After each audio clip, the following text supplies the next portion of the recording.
काफी अपसाइड यहाँ पे रहेगी।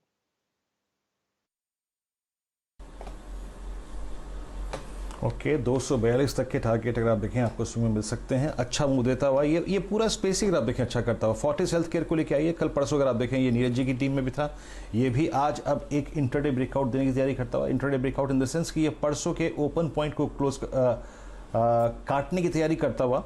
और आज का लो और बीते आप समझ लीजिए कि एक ज़माने का लो, इसका समझ लीजिए कि 22 अप्रैल से लेकर टिल डेट तक इसने कभी भी जो है ना अपने 10 DMA को वॉलेट नहीं किया, डे हाई पे ट्रेड करता हुआ। और इस वक्त एक बार अब आप लेके आइए नारायण हृदयालय भाई, इस वक्त जो इसमें ब्रेकआउट है ना, हमने सारे ब्रेकआउट को चेस किया है।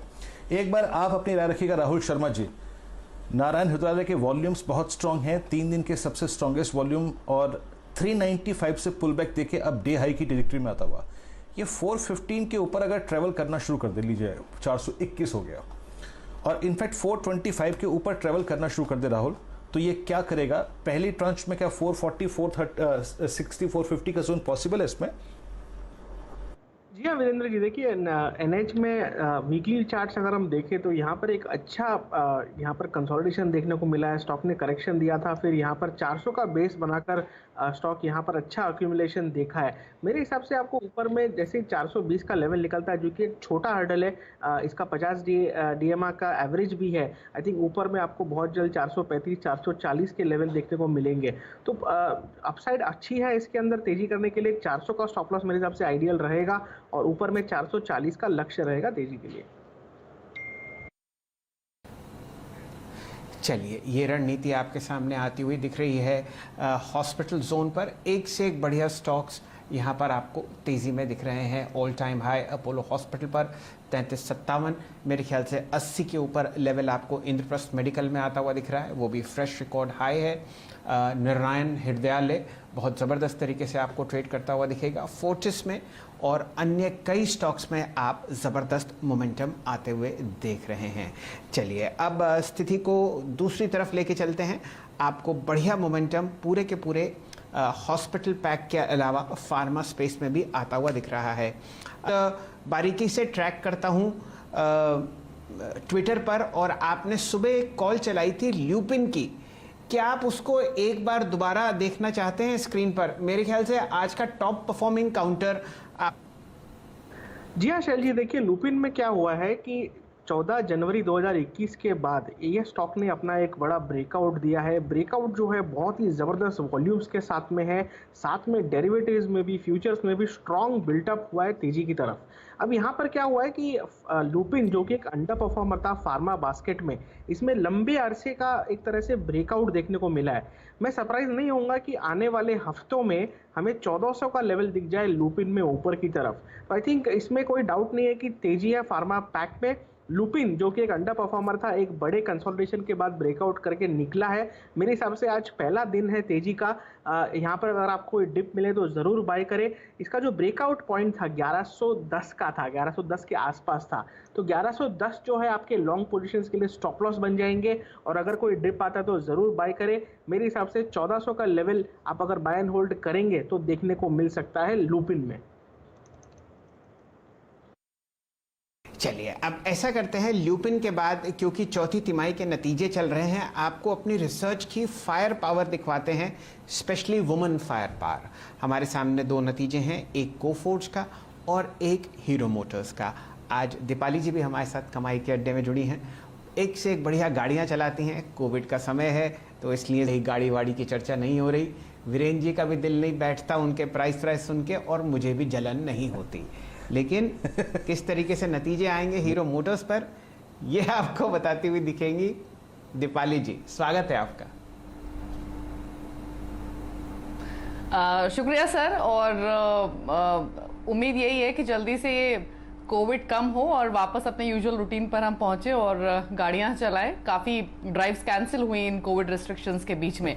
अगर नंबर्स की बात करें हीरो मोटो की, तो नंबर्स अच्छे रहेंगे, लेकिन इंपॉर्टेंट अगेन रहे 35% की ग्रोथ रह सकती है।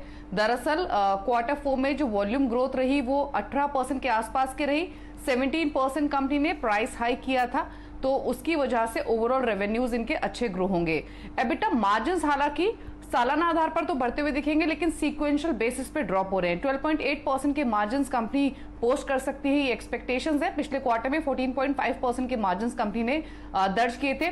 दरअसल अगेन जनवरी, फरवरी, मार्च में जो कमोडिटी प्राइसेस है वो 23% बढ़े हैं, तो कमोडिटी कॉस्ट बढ़ने की वजह से मार्जिन इनके थोड़े से श्रिंक होते हुए दिखेंगे। मुनाफा अगर आप देखेंगे तो 30% के आसपास बढ़कर आ सकता है, लेकिन इंपॉर्टेंट ये रहेगा कि कोविड की सेकेंड वेव के बीच में अब आउटलुक क्वार्टर 1 के लिए कंपनी क्या शेयर करती है। कंपनी ने ये गाइडेंस दी थी कि मीडियम टर्म में वो 14 से 16% के मार्जिन मेंटेन कर पाएंगे, लेकिन कमोडिटी प्राइसेस क्वार्टर 4 में नहीं, इनफैक्ट अप्रैल में भी काफी बढ़े हैं और वही ट्रेंड हम अभी भी देख रहे हैं। तो मार्जिन को कंपनी कैसे मेंटेन करेगी, क्या नीचे की तरफ रिवाइज करेगी, वो एक स्टेटमेंट बहुत इंपॉर्टेंट रहेगा। और साथ ही प्लांट भी कंपनी का अप्रैल में भी बंद रहा है और मई में भी कुछ दिनों के लिए प्लांट क्लोज है कंपनी का, तो डेफिनेटली प्रोडक्शन पर भी इम्पैक्ट आया है। तो नंबर्स तो अच्छे हैं, लेकिन आगे की जो कमेंट्री रहेगी, कंपनी की तैयारी क्या है आगे की, वो बहुत इंपॉर्टेंट होगी।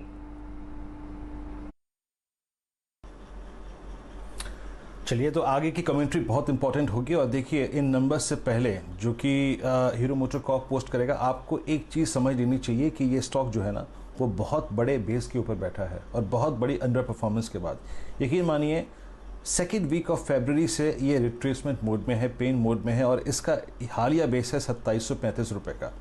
राहुल जी, आप कैसे अप्रोच करेंगे? ऑल दो ऑटो का रुझान पूरे चार्ट के लिए, निफ्टी ऑटो इंडेक्स का आप रुझान देखिए, वो ख़राब ही है, सेंटिमेंट ख़राब है, मेटल प्राइसेस काफ़ी स्ट्रॉन्ग है, वॉल्यूम्स काफ़ी आप देखिए ड्राई हो रहे हैं, सारे स्टेट्स ऑलमोस्ट आप देखिए लॉकडाउन में है। ऐसे में आपका टेक हीरो मोटोकॉर्प पे नंबर से पहले?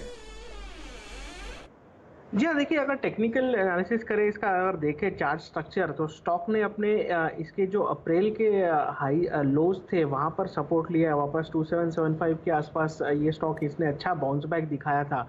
साथ ही में अगर थोड़ा वीकली बेसिस पर अगर हम देखें तो वीकली में इसके जो बड़े एवरेजेस यानी कि 200 वीक के मूविंग एवरेजेस है, उसके नीचे स्टॉक ट्रेड कर रहा है। तो यहाँ पर अंडरटोन जो है वो है बेरिश।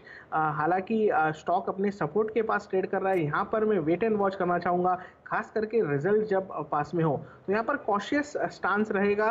कोई फ्रेश ट्रेड लेने की राय नहीं रहेगी। रिजल्ट्स देखने के बाद आई थिंक अगर कोई सॉलिड स्ट्रक्चर बिल्टअप होता है डेरिवेटिव्स में या कैश के वॉल्यूम्स में, तो ट्रेड लिया जाएगा। फिलहाल इसे अवॉइड करना चाहिए। चलिए, ये रणनीति आपके सामने आती हुई दिख रही है हीरो मोटर्स पर। वीरेंद्र जी, बहुत मायूसी है देखिए देश में, और मुझे लगता नहीं है कि कोई ऐसा मौका आपको आता हुआ दिखेगा कि कोई इंसान जाए। वैसे ही शोरूम्स बंद हैं और चौतरफा आप देखिए काफ़ी दिक्कत है।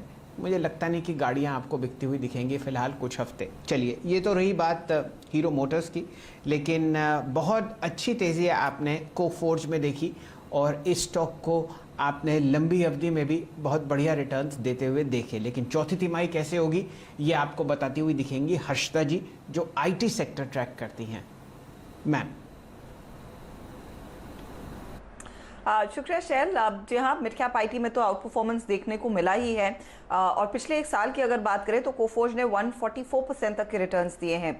Q4 में उम्मीद यही है कि डॉलर रेवेन्यू के फ्रंट पर करीब 4% प्लस तक की ग्रोथ कंपनी दिखाएगी। 4.2% का अनुमान है, यानी कि $167 मिलियन का रेवेन्यू बाजार अनुमान लगाकर चल रहा है। साथ ही साथ कांस्टेंट करेंसी बेसिस पर अनुमान यही है कि 3.5% तक की वृद्धि देखने को मिलेगी। प्रॉफिटेबिलिटी में 4.5% का इजाफा आ सकता है। 127-128 करोड़ के आंकड़े का अनुमान बाजार ने लगाया है, लेकिन यहाँ पर भी मार्जिन एकदम फ्लैट रहेंगे।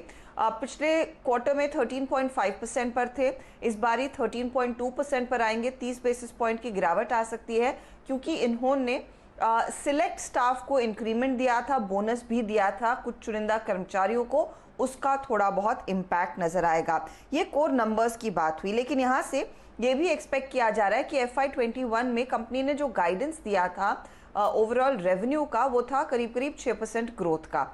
ये कंपनी अचीव करती हुई दिखाई देगी फाइनेंशियल ईयर एंड में। लेकिन कुछ चीज़ें हैं जिस पर आपने ध्यान देना है।